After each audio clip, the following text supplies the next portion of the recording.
역대상 4장에 보면요, 야베스가 하나님께 축복을 구했던 그 장면이 등장을 하고 있습니다. 그 역대상 4장 10절에 보면 야베스의 기도가 이렇게 기록되어 있는데요, 야베스가 이스라엘 하나님께 아뢰어 이르되 주께서 내게 복을 주시려거든 나의 지역을 넓히시고 주의 손으로 나를 도우사 나로 환난을 벗어나 내게 근심이 없게 하옵소서 하였더니 하나님이 그가 구하는 것을 허락하셨더라 기록되어 있습니다. 야베스의 기도는 세 가지였죠. 그 지역을 넓혀달라는 것이 한 가지였고, 또 두 번째는 그 영역에서 하나님의 도우심의 손길이 늘 끊이지 않기를 기도합니다. 또한 세 번째, 환난과 근심이 그의 인생의 삶에 그의 자리에서 없게 해달라, 그와 같은 기도의 부르짖음을 하나님께 드렸습니다. 그랬더니 하나님께서 그의 기도를 들으셨다, 허락하셨다라고 성경은 말씀하고 있습니다. 여러분들 지금 여러분들의 현장 가운데에서 기도하고 있는, 또 구하고 있는 그 기도의 제목이 무엇인가요? 하나님께 여러분들이 간구하고 있는 그 기도의 제목들이 무엇인가? 오늘 야베스가 한 이 기도의 제목들이 어찌 보면 우리가 하나님께 구하고 있는 그러한 기도에, 또 우리가 하나님께 간구하고 있는 그러한 내용들일 텐데요, 지역을 넓게 해달라라는 것은 어찌 보면 우리의 삶이 성공하고 잘되고 복된 인생을 살게 해달라는 것일 겁니다.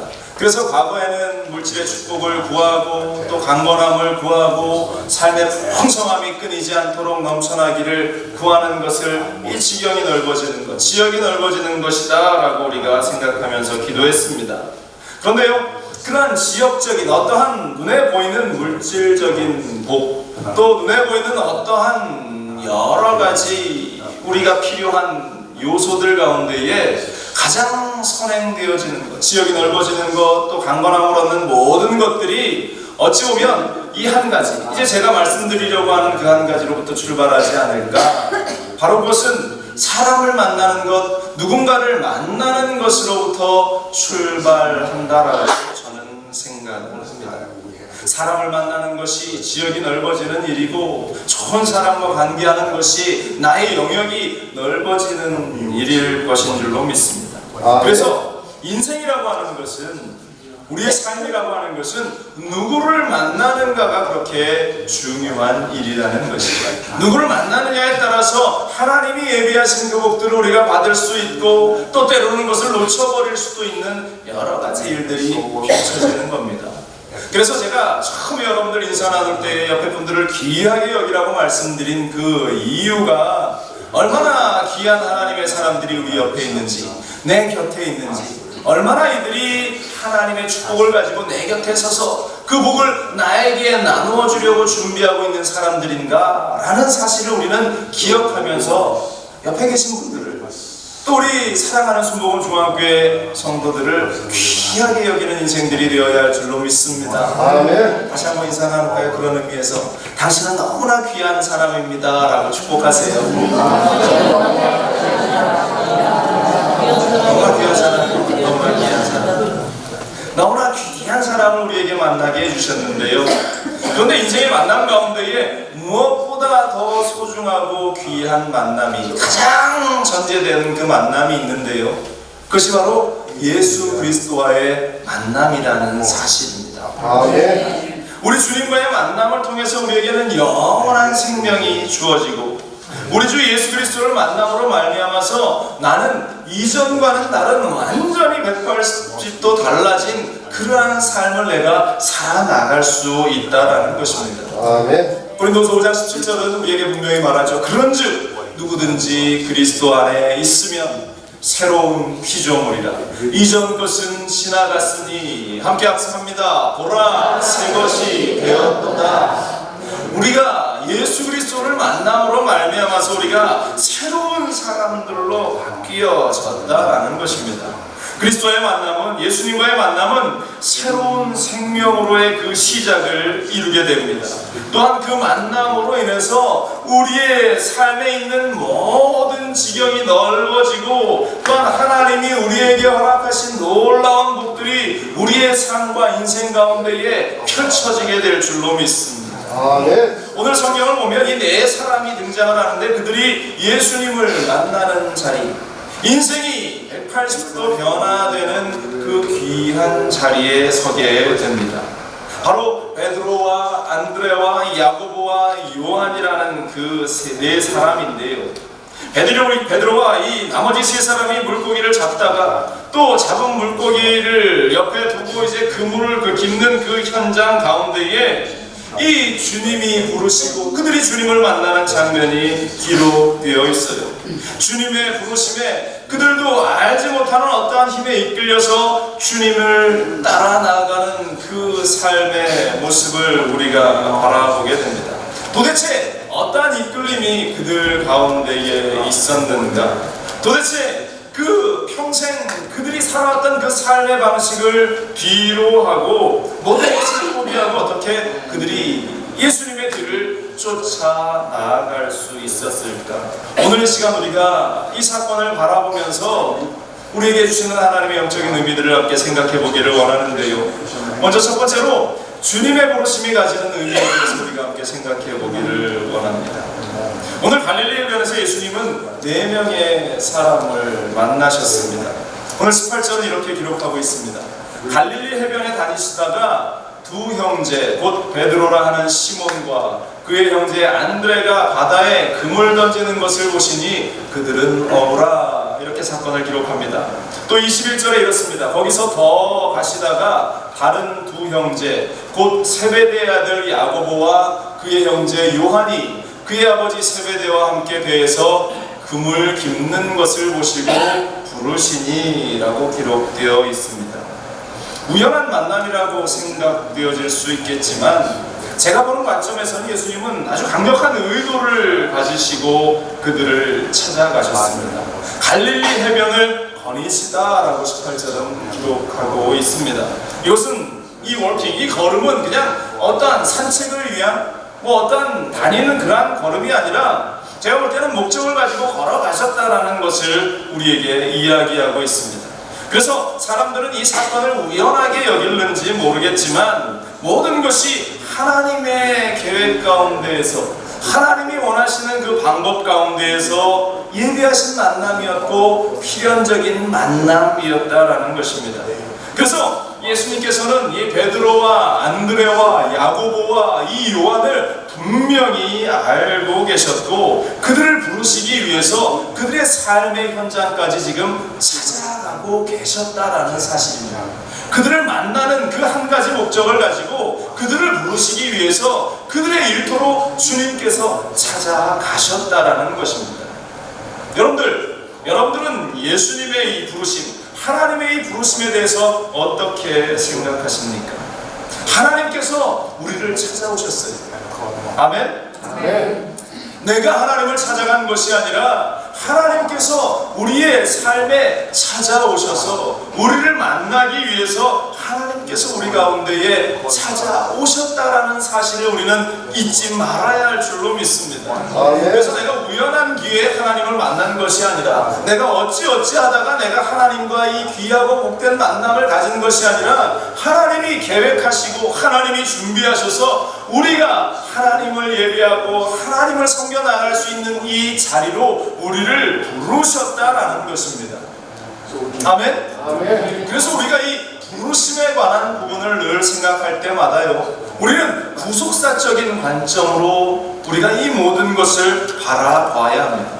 여러분들, 구속사라는 이 신학적인 용어가 무엇이냐면 쉬운 말로 이야기하면 하나님의 구원 계획과 그 역사라는 것이에요. 하나님께서 우리를 구원하시기 위한 그 계획들이라는 것입니다.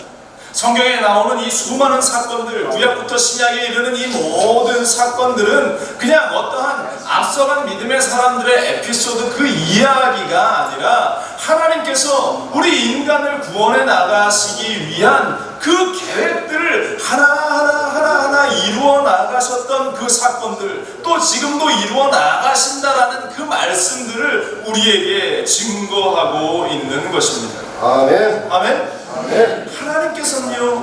하나님께서는 하나님의 그 사랑하는 사람들을 위해서 하나님의 그 구원의 약속을 우리 가운데 주시고 그것을 이루어 나아가고 있습니다. 아담의 타락 이후에, 아니 어찌 보면 아담이 타락하기 그 이전부터 하나님께서는 아담이 선악과를 따먹을 것을 이미 아셨겠죠. 이제 그럼에도 불구하고 아담이 따먹는 그 현장 가운데 아담을 보시면서 내가 그럴 줄 알았어 하면서 아담을 손가락질한 것이 아니라, 그리고 그 인간들을 내어버리신 것이 아니라 하나님께서 그 순간부터 구원을 위한, 또 다른 구원을 위한 하나님의 계획을 진행시켜 나아가셨다라는 것입니다. 그래서 구원의 계획을 위해서 노아를 부르시고 아브라함을 부르시고 이삭을 부르시고 야곱을 부르시고 요셉과 모세와 선지자들, 수많은 하나님의 사람들을 부르셨습니다. 또 신약시대에 와서는 예수 그리스도를 이 땅에 보내셔서 십자가에 달려서 죄의 모든 문제를 해결해 주시고, 또 오늘 본문에 등장하는 제자들을 시작으로 해서 그들을 제자 삼으시고 하나님의 사람들로 만드시고 또 교회를 세워 나가시고 오늘을 사는 우리에게까지 이르게 하셨고, 그리고 지금 이 순간에도 한 영혼 한 영혼을 구원하시기 위해서 그 사랑하는 사람들을 부르시고 있는 그 주님의 부르심, 2000년 전에 4명의 이 제자를 부르셨던 이 사건이 단지 그냥 우연한 기회에 그들을 제자 삼으시는 것이 아니라 오늘날 우리에게까지 하나님의 구원의 완성을 위해서 만세전부터 계획하시고 준비하신 그 하나님의 부르심이라는 사실을 우리는 잊지 말아야 할 줄로 믿습니다. 아멘. 그래서 이사야 43장 1절에는 이런 말씀이 있어요. 야곱아, 너를 창조하신 야훼께서 지금 말씀하시느니라. 이스라엘아, 너를 지으신 이가 말씀하시느니라. 너는 두려워하지 말라. 내가 너를 구속하였고 내가 너를 지명하여 불렀나니 너는 내 것이라. 주님께서 말씀하고 계시는 줄로 믿습니다. 아멘. 내가 너를 지명하여 불렀다. 그 지명하여 부른 것은 우연한 만남이 아니라 하나님의 철저한 계획과 인도하심 가운데에 이루어졌다라는 사실을 우리는 잊지 말아야 할 줄로 믿습니다. 아멘. 오늘 보면 19절에도 말씀하시지 않습니까? 말씀하실 때 나를 따라오라. 내가 너희를 사람 낚는 어부가 되게 하시리라. 하나님께서 그 제자들을 부르시고 있는 그러한 모습, 하나님이 오늘 저와 여러분들을 부르셨다는 사실, 이 분명한 사실을 잊지 말기를 바랍니다. 아멘. 그리고 그 부르심에는 우리의 영혼을 구원하시고자 하는 하나님의 절절한 사랑이 녹아있고, 또한 그 하나님의 사역의 중심에 저와 여러분들이 있다라는 사실을 기억하면서 늘 감사할 수 있기를 주님의 이름으로 간절히 축원을 드립니다. 아멘. 바로 이것이 우리 주님의 부르심이었습니다. 그렇다면 두 번째로 제자들의 반응이 가지는 의미에 대해서 오늘 우리가 다시 한번 생각해 보기를 원합니다. 성경은 주님의 부르심과 제자들의 반응에 대해서 아주 간결하게 이야기를 하고 있습니다. 더 이상의 부연 설명이 없어요. 예수님께서 따라오라고 말씀하시니까 베드로 이하 3명의 제자들이 그 뒤를 따랐다라고 아주 간단하게 설명하고 있습니다. 아무런 조건 없이 그들이 주님을 따라갔는데 어떻게 그들이 그럴 수 있었을까? 당시의 제자들의 베드로와 나머지 3명의 제자들의 그 마음은 우리가 천국에 가서 물어봐야 알 수 있지 않을까?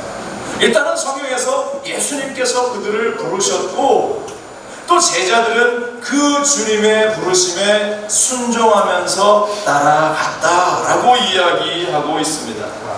이 부르심을 볼 때에 주님이 초청하시고 제자들이 응답했다는 이 사건은 이전과는 전혀 다른 삶으로 그 제자들이 새로운 세계 가운데에 들어서고 있다라는 사실을 우리에게 보여주고 있습니다. 다시 말해서 이것은 이 제자들의 삶의 가치가 변화되어지고 제자들의 자세가 바뀌어지고 그들의 인생의 의미가 변화되었다라는 사실을 우리에게 말씀하고 있습니다. 19절 다시 한번 보세요. 말씀하시되 나를 따라오라. 내가 너희를 사람 낚는 어부가 되게 하리라 하시니 라고 되어 있습니다. 주님께서 그들을 부르셨는데요, 여전히 그들을 어부라고 부르고 있습니다. 그런데요, 바뀐 것이 하나 있습니다. 그 전까지는 그들이 물고기를 낚는 어부였는데 이제 주님이 부르시면서 그들에게 너희가 이제는 물고기를 잡는 어부가 아니라 사람을 낚는 어부라고 그들을 지칭하고 있다라는 것입니다. 이제는 그들이 바라보는 것의 대상이 물고기에서 사람으로 바뀌어야 한다는 것을 우리 주님께서 말씀해 주고 있는 것입니다. 아멘. 우리가 구원받습니다. 우리가 하나님께 부르심을 받는데요, 은혜를 받고 우리가 구원을 받으면 가끔 우리가 착각할 때가 있습니다. 모두가 다 목사가 되어야 하고 모두가 다 선교사의 사명을 받아서 선교지로 떠나가야 한다라고 착각할 때가 있습니다. 그래서 하나님께서 나를 부르셨다고 하면서 나의 모든 삶은 다 내팽개치고 신학을 공부하러 신학교에 들어가고 또 다른 어떠한 일들을 위해서 그러한 내가 사역을 해야 한다라는 현장으로 뛰어 들어갑니다. 그러면서 좌충우돌하는 그러한 인생들을 우리가 많이 보죠. 그런데 한 해가 지나고 두 해가 지나고 시간이 흐름에 따라서 처음 내가 들었던 그 주님의 음성은 희밋희밋해지면서 내가 제대로 가고 있는가, 내가 온전히 걸어가고 있는가 갈등하기 시작하면서 결국은 그 모든 하나님의 은혜조차 잃어버리고 방황하는 많은 인생들을 우리가 또 발견할 수 있게 되는데요, 물론 하나님께서 부르셨을 때에 목사로, 선교사로, 주의 종으로 하나님의 부르시는 그 부르심이 있습니다. 그런데 또 많은 경우에는 여전히 주님께서 너가 어부다라고 말씀하셨듯이 너의 삶의 자리를 지켜나가는 그 현장 가운데에서 하나님의 사람으로서, 하나님의 사명자로서 그 사명을 감당하라고 말씀하실 때가 더 많이 있다라는 사실입니다. 여전히 어부로서, 여전히 농부로서, 여전히 직장인으로서 중요한 것은요, 내 자리의 변화가 아니라 인생의 가치관, 내가 바라봤던 그 가치관이 바뀌어져야 하는데 그것은 내어둔 채 우리는 내 삶의 자리만을 옮겨 나가려고 한다는 것입니다. 주님의 말씀은 우리가 바라봐야 할 것이, 이제까지는 물고기를 낚는 것에 온 관심이 있었다면 이제는 사람을 낚는 그 일에 우리의 시선이, 우리의 관심이 그리로 가야 한다라는 것을 말씀하고 있는 것입니다. 그래서 우리의 본업이 바뀌는 겁니다. 이전까지는 이 제자들이 물고기를 잡는 게 본업이었다면 이제는 사람을 낚는 게 그들의 본업이라는 것이, 낚시는 여전히 낚고 있습니다. 그렇지만 그들의 본업이, 생각은 바로 사람을 어떻게든 한 영혼이라도 하나님께로 돌아오게 하리라고 하는 그 생각들, 그 가치관들이 그들의 본업이 되고 그들의 중심이 되어야 한다라는 것. 그런데 중요한 것은 그것이 내 자리를 반드시 옮기라고 말씀하시는 것 아닙니다. 모든 것을 내어놓으라고 하는 것은 내가 중요하게 여겼던 그 모든 것들을 놓아버리고 하나님의 가치관으로, 우리 주 예수 그리스도의 가치관을 가지고 우리가 주님의 뒤를 따라나가는 그러한 인생이 되라고 하나님께서는 말씀하고 있는 것입니다. 정확한 기준, 하나님을 향한 그 정확한 기준 가운데에 서 있으라는 것입니다. 아멘. 여러분들, 사실 우리가 전도할 때, 복음을 전할 때 목사가 복음을, 전도를, 사람들을 영혼 구원을 잘하겠습니까? 아니면 학교에서 교수님들이 더 많은 복음을 증거할 수 있는 그러한 기회가 있겠습니까? 솔직히 목사님들보다는 교수님들이 사람들을 더 만날 수 있어요. 학생들을 더 만날 수 있습니다. 복음을 전할 수 있는 기회가 더 많이 있다라는 것이, 솔직히 저도 해봤지만 이 학생들한테 복음을 전한다고 제가 학교에 가서 야, 뭐 해봐, 너희들에게 이 하나님의 말씀이 증거될 거야 하면 애들이 눈빛이 틀려지기 시작합니다. 아, 목사님이 교회에서나 말씀을 전하지 굳이 학교까지 와서 왜 우리를 이렇게 힘들게 하냐, 그런 눈빛으로 아이들이 쳐다봐요. 그런데요, 학교의 교수님이나 선생님이 그들의 삶을 통해서 아이들에게 자신의 지식들을 나누어줄 뿐만 아니라 하나님의 말씀을 나누어주고 복음을 나누어줄 때에 아이들이 그 선생님의 모습을 보면서 변화되기 시작합니다. 아이들이 하나님께로 돌아오기 시작합니다. 연변에 가면요, 연변과기대라는 그런 학교가 있어요. 그 학교의 교수님들의 거의 대부분이 평신도 선교사들입니다. 하나님의 은혜를 받고 그들의 인생을 하나님께 드리기로 그들이 헌신하면서요, 이 다른 유수의 좋은 대학들을 내어놓고 연변에 있는 그 학교에 가서 아이들을 가르치는데, 아이들이 입학해서 1학년, 공산주의 국가 아닙니까, 중국은. 그들이 1학년부터 4학년까지 그들이 공부를 하는데 거기에서 하나님을 증거할 수 없어요. 그런데 희한하게 그 아이들이 4학년 졸업할 때쯤 되면 70%, 80% 학생들이 그리스도인이 된다라는 것입니다. 그렇게 아이들을 가르치는 교수님의 모습에 그들이 감동이 되고, 교수님이 믿는 그 하나님을 그들이 알고 싶어서 스스로 찾아와서 선생님에게 당신이 믿는 하나님에 대해서 나한테 얘기해 주십시오. 당신이 믿는 하나님에 대해서 나에게 알려주십시오. 그런 일들이 일어난다라는 사실입니다. 예전에 그 영변과학기술대학 건축학과 교수로 헌신하셨던 권길중 박사님의 그 간증을 제가 들은 적이 있는데요, 이 미국에서 이민을 왔어요. 어린 시절 이민 와서 열심히 공부해서 건축학을 전공하는데 세계의 100대 건축 그 조형 건축가로 그분이 이름을 알리게 돼요. 100명, 세계 100명의 손가락 안에 드는 그러한 탁월한 사람이 됐습니다. 잘 나가는 인생을 살았어요. 연봉도 많이 받고 너무나 사람들의 존경을 받는 그러한 사람인데, 자기도 모르는 사이에 그 마음 가운데에 교만의 싹이 올라왔던 것 같아요. 아, 내가 최고지, 내가 인류지. 이분이 그런 생각을 마음에 가지기 시작하면서요, 하나님께서 그에게 다시금 하나님께 돌아오라는 메시지를 보내시기 시작합니다. 어느 날 갑자기 목이 뻣뻣하고 아픈데 병원 가서 진료를 받았더니 식도암이라는 판정을 받습니다. 병세가 갑자기 악화되기 시작하면서 아무것도 먹을 수 없고 시한부에 이제 얼마 살지 못하고 삶을 정리해야 할 거라는 판결을 의사를 통해서 받게 돼요. 얼마나 낙심이 되고 좌절이 됐는지. 그런데요, 그러한 질병 가운데에 그가 빠지기 시작하면서 문득 하나님께서 자신에게 주셨던 그 마음들, 하나님의 그 마음들이 다시 생각나기 시작합니다. 그래서 내가 하나님을 믿는다고 하면서 하나님의 영광을 위해서 살았던 적이 무엇인가?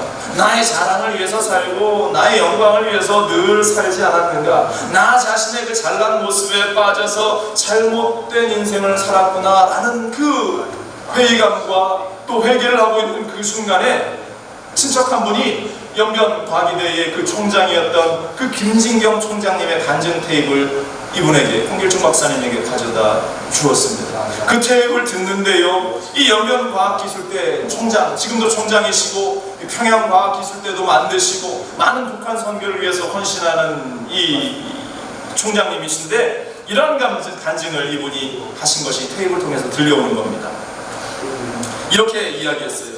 여러분, 하나님이 가장 기뻐하시는 삶이 무엇인지 압니까? 복음을 모르는 사람에게 복음을 직접 간접으로 전하는 삶을 구심점에 두고 인생을 설계하는 것입니다.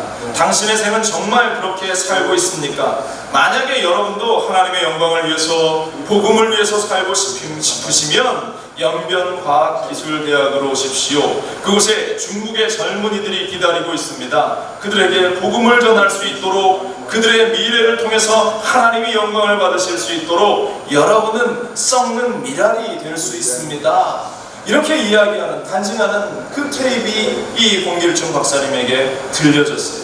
이 말을 듣고 큰 감동이 왔습니다. 눈물을 흘리면서 하나님께 기도합니다. 하나님, 내가 진작에 이걸 알았으면 내가 가진 이 지식을 가지고 복음 증거를 위해서 사용했을 텐데, 지금은 하고 싶어도 할 수 없고 목소리를 낼 수도 없고 음식도 먹을 수 없고 시한부의 삶을 살아가는 내가 어떻게 그 일을 하겠습니까? 나를 불쌍히 여겨주옵소서. 그렇게 기도하는데 마음이 뜨거워지더래요. 성령이 그 가운데에 임하기 시작했습니다.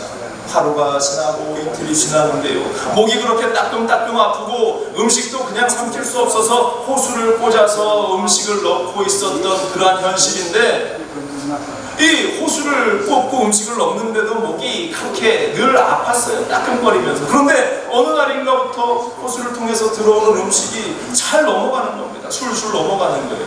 그래서 이 홍길중 박사가 의사한테 제안을 합니다. 내가 호수를 한번 빼고 그냥 입으로 음식을 한번 넣어보고 싶습니다.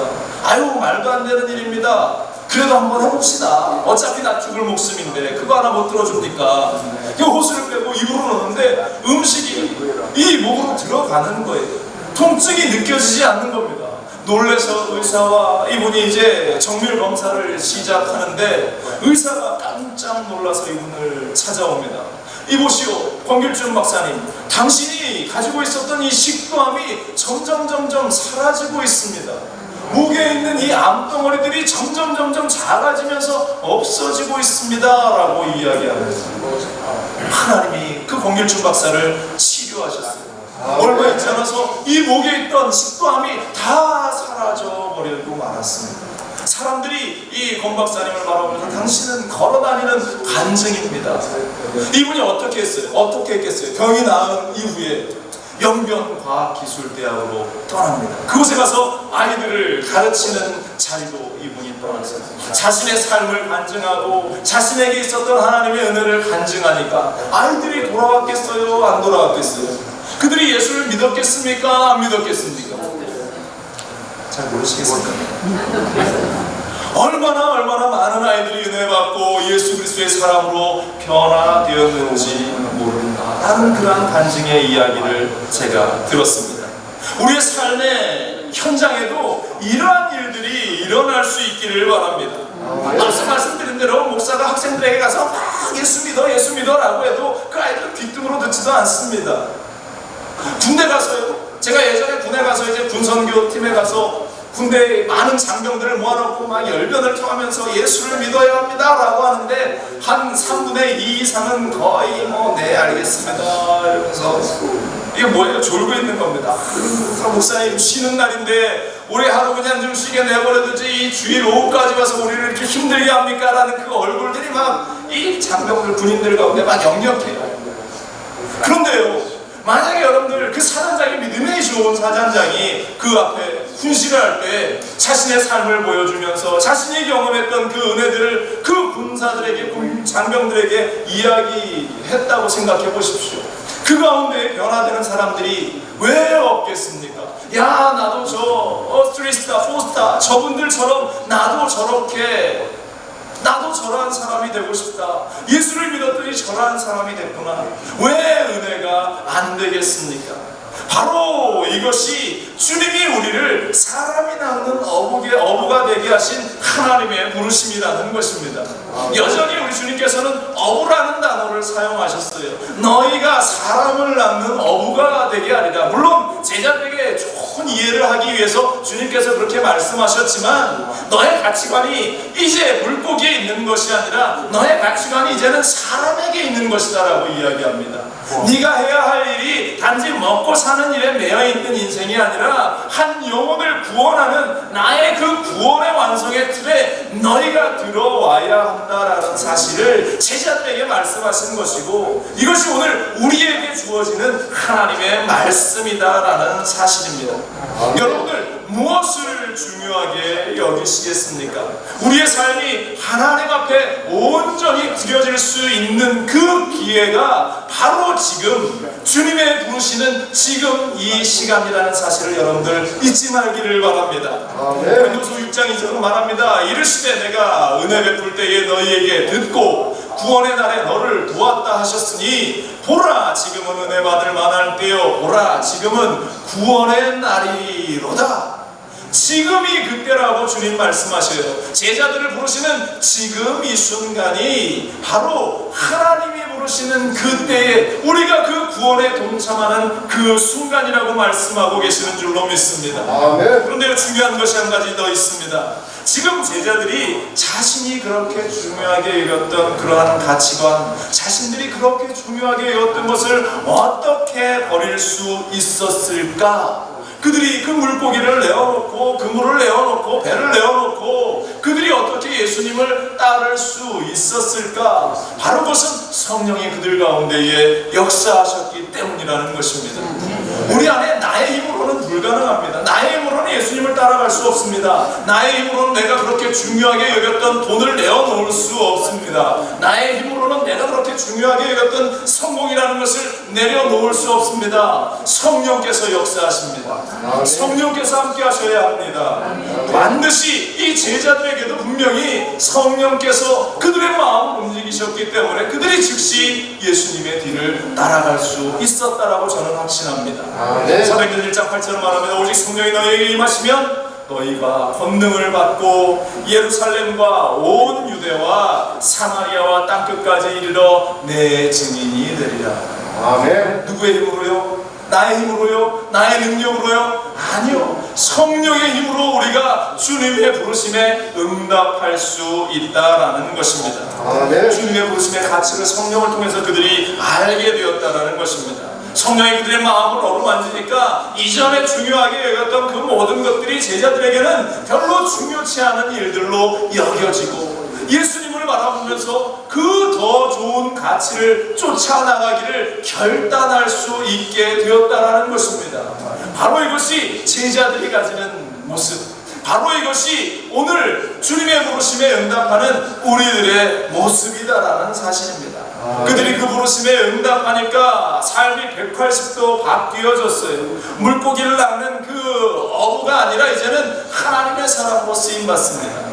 아무것도 아닌 그 기드온이라는 사람이 300명의 용사를 데리고 그가 순종해서 하나님의 일에 그 현장 가운데에 나아갔더니 역사가 새로 펼쳐지는 놀라운 승리를 만들어내는 사람이 되지 않았습니까? 다윗이 그 형들에게 도시락 하나 갖다 주려고 그 전쟁터에 가서 성령의 감동 가운데 그가 이 물맷돌로 골리앗을 쓰러뜨리는 그 사건, 그 현장, 그 사건 하나를 통해서 새로운 역사의 무대에 위대한 영웅으로 등장했던 다윗, 하나님이 사용하시는 그 위대한 다윗을 우리가 성경을 통해서 보지 않습니까? 한낱 어부였던 이 베드로가 또 제자들이 주님의 부르심에 순종하면서 나아갔더니 그들이 전하는 메시지를 통해서 3,000명이 돌아오고 5,000명이 돌아오는 놀라운 은혜의 역사가 일어난 그 현장을 우리는 보고 있지 않습니까? 우리 인생에 언제 주님이 우리를 부르시러 오시는가? 바로 지금 이 순간이라는 사실을 여러분들 잊지 말기를 바랍니다. 바로 지금 이 순간 결단할 수 있는 우리 모두가 되기를 주님의 이름으로 간절히 축원을 드립니다. 결단할 때에 우리의 인생 가운데에 새로운 역사가 쏟아내려져 가기 시작합니다. 이전의 모습은 떨쳐버리기 바랍니다. 과거에 내가 소중하게 여겼던 것은 다 배설물로 여기는 여러분들 되시기를 주님의 이름으로 간절히 축원을 드립니다. 그렇다면 세 번째로 이 부르심의 앞에선 우리의 자세는 어떠한 모습이 되어야 하는가? 오늘 19절 다시 한번 봅니다. 말씀하시되 나를 따라오라 내가 너희를 사람 낚는 어부가 되게 하리라. 주님께서 말씀하셨어요. 이 부르심이 우리에게 있다라는 사실이 얼마나 감사한 일인지 모릅니다. 여러분들, 이 부르심이라고 하는 것이 아무에게나 들려지는 것 아닙니다. 아무에게나 주어지는 것 아닙니다. 특별히 하나님이 사랑하시는 여러분이니까, 특별히 하나님이 사랑하시는 우리 장로님들, 특별히 사랑하시는 우리 권사님들, 우리 집사님들이니까 이 하나님의 부르심이 있는 거예요. 여러분들, 이 부르심을 하찮게 여기지 않게 되기를 바랍니다. 얼마나 큰 하나님의 은혜이고 얼마나 큰 하나님의 선물인가. 이것은 내가 막 원한다고, 내가 막 소망한다고 주어지는 것이 아니에요. 하나님의 일방적인 선택이고 하나님의 일방적인 은혜인데, 이 오늘 성경에 나오는 이 네 사람의 어부를 우리 주님께서 부르셨습니다. 그 부르심을 듣게 하셨고 순종케 하셨고 순종함을 통해서 그들의 인생이 바뀌었어요. 똑같은 말씀을 오늘 이 자리에 있는 우리에게 허락해 주시는 줄로 믿습니다. 아멘. 예수님을 따르는 그 제자들처럼 우리가 그 예수님을 따르는 이것 얼마나 소중한 일인지 모릅니다. 오늘날 많은 사람들이요, 무리와 제자들에 관한 이야기를 많이 합니다.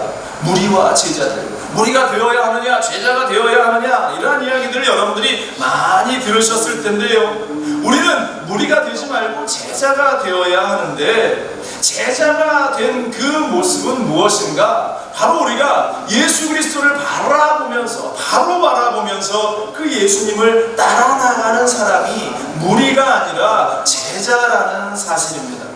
누가복음 9장 23절은 말합니다. 또 무리에게 이르시되 아무든지 나를 따라오려거든 자기를 부인하고 날마다 제 십자가를 지고 나를 따를 것이니라, 이렇게 말씀하고 있어요.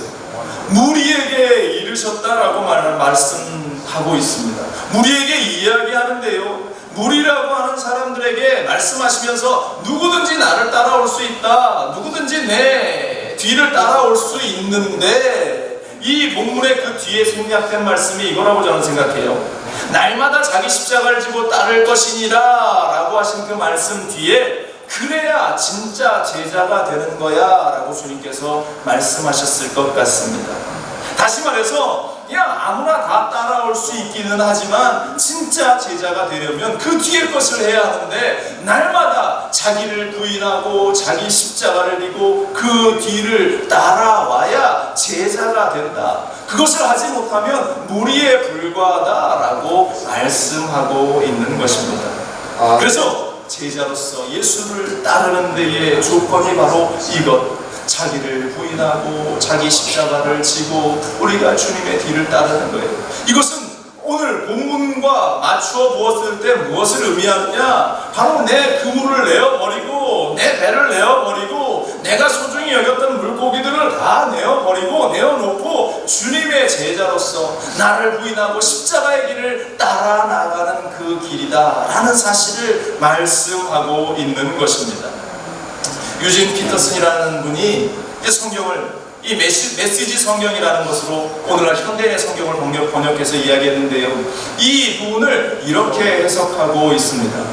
You are not in the driver's seat 하고 I am. 한글로 해석하면 네가 운전석에 앉아있는 것이 아니라 내가 앉아있는 것이다 라고 말씀하고 있어요.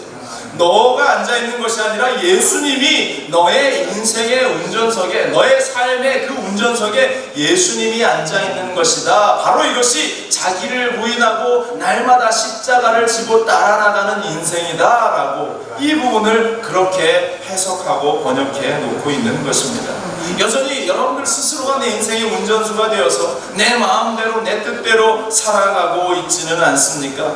여러분들의 삶의 운전석에 우리 주 예수 그리스도를 앉히는 것이 내가 주님이 부르시는 그 부름에 예스 하면서 순종하면서 나아가는 인생인 줄로 믿습니다.